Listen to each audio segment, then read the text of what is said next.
নমস্কার, আমি গোবিন্দ দেব গোস্বামী দেববাণী অ্যাস্ট্রোলজিতে সবাইকে স্বাগত জানাই। আলোচনা হচ্ছে মকর রাশির জাতক জাতিকাদের 2026 সালের জুন মাস কেমন যাবে। আমরা সবাই একটু জানতে চাই, মাসিক রাশিফলের দিকে একটু তাকিয়ে থাকি সবাই, যে মাসটা কেমন যাবে। তো আমি সংক্ষেপে গুরুত্বপূর্ণ বিষয়ের উপর আলোচনা করব। আলোচনাটা পুরো শুনবেন। যাই হোক, সংক্ষেপে গ্রহাবস্থানটা আগে বলে নিই। অনেক কিছু পরিবর্তন ঘটছে, যেটা বোঝার দরকার আছে। মকর রাশি, এখানে কিন্তু কোনো গ্রহের অবস্থান নেই, কোনো গ্রহ বসে নেই। দ্বিতীয় রাহু বসে আছেন, পুরো মাস থাকছেন। তৃতীয় শনি বসে আছেন, পুরো মাস থাকছেন। চতুর্থে মঙ্গল 20 তারিখ পর্যন্ত থাকছেন। 20 তারিখই তিনি আবার পঞ্চমে আসছেন। পঞ্চমে রবি 16 তারিখ, 16 তারিখই তিনি ষষ্ঠে চলে আসছেন। ষষ্ঠে বুধ 24 তারিখ পর্যন্ত থাকছেন। বুধ আবার 24 তারিখে সপ্তমে আসছেন। শুক্র আপনার সপ্তমে 8 তারিখ আসছেন। সপ্তমে বৃহস্পতি 2 তারিখ থেকে পুরো মাস থাকছেন। অষ্টমে কেতু পুরো মাস থাকছেন। নবমে কেউ নেই, দশমে কেউ নেই, একাদশী কেউ নেই, দ্বাদশী কেউ নেই। পুরো বোর্ডটির একদিকে দেখুন প্রায় গ্রহাবস্থান এবং গ্রহের যে পরিবর্তন, স্থান পরিবর্তনে পরিপূর্ণ হয়ে গেছে। বাকি একটা দিক যেন একদম ফাঁকা। সুতরাং বিষয়টার উপর আমাদেরও আলোচনাটা এরকমই হবে, অর্থাৎ বেশ কিছু দিক বিশেষ ফললাভ ঘটবে, বেশ কিছু দিকে কিন্তু আবার ফললাভ হালকাও হতে পারে। আলোচনায় অংশগ্রহণ করি। আপনার রাশির অধিপতি শনি, তিনি কিন্তু তৃতীয় চলে গেছেন। তৃতীয় শনি ভালো ফল দেন। গেলেন কোথায়? পরাক্রমতার জায়গায়। আর মূলত রাশি থেকে আমি আলোচনা করিনি রোগ ব্যাধিটা। দেখুন, ষষ্ঠ ঘর থেকে রোগ ব্যাধিটা মূলত আলোচনা করা হয় এবং অষ্টম থেকে কিঞ্চিত, সেটাও আমরা দেখব, অন্যান্য কারেকশনেও দেখা যাচ্ছে। এই জায়গায় দেখা যাচ্ছে যে আপনার মূলত 16 তারিখের পর থেকে মাথার কিছু সমস্যা, চোখের কিছু সমস্যা আসবে। আবার 24 তারিখ পর্যন্ত চামড়ার, দাঁতের, নার্ভের কিছু সমস্যা দেখা যাচ্ছে। নার্ভের সমস্যা খুব গুরুত্বপূর্ণ। কিছু গোপন গুপ্ত রোগ আপনাদের ছিল, আছে, থাকবে। ক্রনিক রোগ থাকবে। বোঝাতে পারলাম? মন মানসিকতা একটু পরিবর্তনশীল, বিবিধ কারণে ঘটবে। দ্বিতীয় ঘর রাহু বসে আছেন, দ্বিতীয়াধিপতি আবার তৃতীয় চলে গেছেন। সঞ্চয় বৃদ্ধির জন্য কিছু যোগাযোগ তৈরি হবে। যাই হোক, সঞ্চয় ক্ষেত্রে রাহু বসে আছেন। হঠাৎ কিছুটা সঞ্চয় আসবে, কিন্তু কিছুদিন পর বেরিয়ে যাবে। তবে এটা দীর্ঘদিন রাহু বসে আছেন, তো আপনাদের দ্বিতীয়, আপনারা দেখছেন যে এক্ষুনি এই মাসে ঘটে যাবে তা নয়। তিনি যেহেতু 18 মাস অবস্থান করেন একটি রাশিতে, এই 18 মাসের মধ্যে একটা সময়ে বেশ কিছুটা তিনি হঠাৎ করে কিছু প্রাপ্তি দিয়ে যাবেন। তারপর দেখা যাবে সেই প্রাপ্তিটি আপনি ধরে রাখতে পারবেন না। এই ঘটনা ঘটে। এ মাসেও তার সম্ভাবনা প্রবল দেখতে পাচ্ছি। খাদ্যের একটা যে রিচ খাবারের প্রতি চাহিদা বৃদ্ধি পাবে। একটু মিথ্যা বলার প্রবণতা বাড়তে পারে। শ্বশুর বাড়ির সাথে ভুল বোঝাবুঝি, কুটুম্বগণের সাথে ভুল বোঝাবুঝি। সংযত বাক্য ব্যবহার করুন, ভালো থাকবেন। তৃতীয় শনি বসে আছেন, তৃতীয়াধিপতি সপ্তমে। একটা ব্যবসার ক্ষেত্রে যোগাযোগ তৈরি হবে এবং ভাইদের সাথে সম্পর্ক খুব একটা খারাপ দেখছি না। আপনার সম্পর্ক মোটামুটি মধ্যম প্রকৃতির, এটুকু বোঝা যাচ্ছে। কিছু ক্ষেত্রে যোগাযোগ হওয়ার সম্ভাবনা আছে। চতুর্থ স্থলটা খুব গুরুত্বপূর্ণ। মায়ের শরীর স্বাস্থ্য, পারিবারিক স্বাচ্ছন্দ্য, গাড়ি বাড়ি, যানবাহন, ভূমি ইত্যাদির ব্যাপারগুলো আলোচনা করা হয়। স্নাতক স্তর পর্যন্ত পঠন পাঠনও আলোচনা করা হয়। এই জায়গায় মঙ্গল 20 তারিখ পর্যন্ত থাকছেন। মঙ্গল ভূমির কারক গ্রহ। এই সময় পারিবারিকভাবে ভূমি ক্রয়ের সম্ভাবনা ভালো। ক্রয় হতে পারে। যানবাহন ক্রয়ের সম্ভাবনা প্রবল। ক্রয় যারা করতে চাইছেন করতে পারেন, সময়টা আপনার জন্য। অবশ্যই এই ক্রয়ের ফলে আপনি সফলতা পাবেন। আমি পরে আসছি। যানবাহন ক্রয়ের যুগটা খুব ভালো। মায়ের শরীর স্বাস্থ্য আপাতত 20 তারিখ পর্যন্ত খুব একটা খারাপ দিচ্ছে না। পারিবারিক স্বাচ্ছন্দ্য বৃদ্ধি পাবে। পরিবারের একটা পরাক্রমতা, পারিবারিক একটা বল থাকে, সেই বলও বৃদ্ধি যোগ দেখা যাচ্ছে। স্নাতক স্তর পর্যন্ত পঠন পাঠন ক্ষেত্র, সেক্ষেত্রেও আপনি যথেষ্ট পরাক্রমতা দেখাতে পারবেন। পঠন পাঠন ক্ষেত্রটা ভালো। এরপর পঞ্চমে যদি চলে যাই, উচ্চশিক্ষা, প্রেম, সন্তান, সাফল্য, প্রতিষ্ঠার জায়গায়, সেই ক্ষেত্রে রবি থাকছেন 16 তারিখ পর্যন্ত। গুপ্ত বিষয়ে যথেষ্ট সাফল্য, রিসার্চ সংক্রান্ত, চর্চা সংক্রান্ত বিষয়ে সফল হওয়ার যোগ প্রবল। যারা প্রশাসনিক ক্ষেত্র, রাজনৈতিক ক্ষেত্র, তাদের ক্ষেত্রে ভালো। যারা পড়াশোনা করছেন, বিষয় কেউ রাজনীতি নিয়েও তো পড়াশোনা করেন, খুব ভালো। এই সময়টা খারাপ ফল দেবে না, যথেষ্ট ভালো ফল দেবে। তারপর দেখা যাচ্ছে প্রেমের ক্ষেত্রে একটু সচেতন। রবি সাধারণত প্রেমের ক্ষেত্রে একটু আপনাকে অহংকার এনে দেয়, তো একটা হিম্মত, জোশ এগুলোও এনে দেয়। একটু সাবধানতার সাথে নিজেকে সংযত রাখুন। প্রেমের ক্ষেত্রেও খারাপ নয়। উচ্চশিক্ষা, প্রেম এগুলো ভালো। সন্তান ক্ষেত্রে যদি বলতে হয়, একটু সমস্যা আছে। ডাক্তার দেখিয়ে নেওয়া বুদ্ধিমানের কাজ, বা কুণ্ডলিটা বিচার করে সিদ্ধান্ত নেওয়া বুদ্ধিমানের কাজ। ষষ্ঠ স্থল রিপু, ঋণ, রোগ, শত্রুতা, মালি মোকদ্দমা ইত্যাদি। ভাগ্য কিন্তু বেশ কিছুটা। যারা চিকিৎসার জগতে আছেন, ঋণ দান, ঋণ গ্রহণের জগতে আছেন, বাক্যজনিত কর্মের সাথে যুক্ত আছেন, তাদের ক্ষেত্রে সময়টা কিন্তু খারাপ নয়, ভালো যাবে। দেখবেন, মিলিয়ে নেবেন, ভালোই দেখতে পাচ্ছি। আর শিল্প জগৎ এদের 8 তারিখ পর্যন্ত খুব ভালো। দু ধরনের শিল্পী হয়। একটা হচ্ছে ধরুন বাচিক, কণ্ঠস্বর ব্যবহার করে, আবার কেউ আঁকি করে, মানে এই যে ব্যাপারগুলো কণ্ঠ কাজে লাগান যারা, তাদের কিন্তু 24 তারিখ পর্যন্ত সময়টা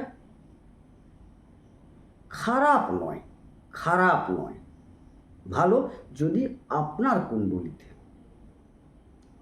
কুণ্ডলিতে বুধের অবস্থান ভালো থাকে। কারণ বুধ ষষ্ঠে বসে আছেন, ষষ্ঠে নিজের ঘরে বসে আছেন, খুব শক্তিশালী অবস্থায়। ষষ্ঠটা কি আগে এত ভালো বললাম, ষষ্ঠ অথচ ভালো বলছি। ষষ্ঠ স্থল হচ্ছে দশমের ভাগ্যস্থল, মানে কর্মস্থলের ভাগ্য। কর্মের ভাগ্যে যদি ভালো গ্রহাবস্থান থাকে, যে গ্রহগুলি বসে থাকবে, সে তার অবশ্যই ভালো ফল দিচ্ছে। অন্যান্য ক্ষেত্রে কিঞ্চিত সমস্যা থাকবে, একদম থাকবে না তা বলছি না, আপাতত এগুলো ভালো। ঋণ যোগ দেখা যাচ্ছে যে ঋণ কিছুটা পারিবারিক ক্ষেত্র থেকে সফলতা প্রাপ্তির জন্য, কিছু প্রতিষ্ঠা প্রাপ্তির জন্য, উচ্চশিক্ষার জন্য প্রথম ঋণ হতে পারে, তারপর কিন্তু নয়, একদম প্রথম সপ্তাহ। সপ্তম স্থল আরও একটা থাকছে শত্রুতা। বুদ্ধিমান ব্যক্তি আপনার শত্রু হবেন, এইটা মাথায় রাখবেন। সপ্তম দাম্পত্য, বিবাহ, ব্যবসা ইত্যাদি আমরা আলোচনা করে থাকি। যেহেতু শুক্র 8 তারিখ থেকে সপ্তমে থেকে যাচ্ছেন, বৃহস্পতির মতো গ্রহ 2 তারিখ থেকে উচ্চ অবস্থায় থাকছেন, 2 মহাগুরুর অবস্থান করছে, এবং বুধ 24 তারিখ আসছে। তো এই সময় যারা বিবাহ করতে চাইছেন, অবশ্যই একদম প্রশস্ত সময়। ব্যবসার ক্ষেত্রে, দাম্পত্য ক্ষেত্র খুব ভালো থাকবে। সমস্যা কিছু নেই। আর ব্যবসায়ীদের ক্ষেত্রেও খুব ভালো, বিশেষ করে কোন কোন ব্যবসাগুলো ভালো যাবে দেখুন। এক্ষেত্রে বলবো যারা বাড়ি গাড়ি ইত্যাদির ব্যবসা করেন তাদের ক্ষেত্রে ভালো যাবে। অনেকে ঘর কেনা বেচার ব্যবসা করেন, ভালো যাবে।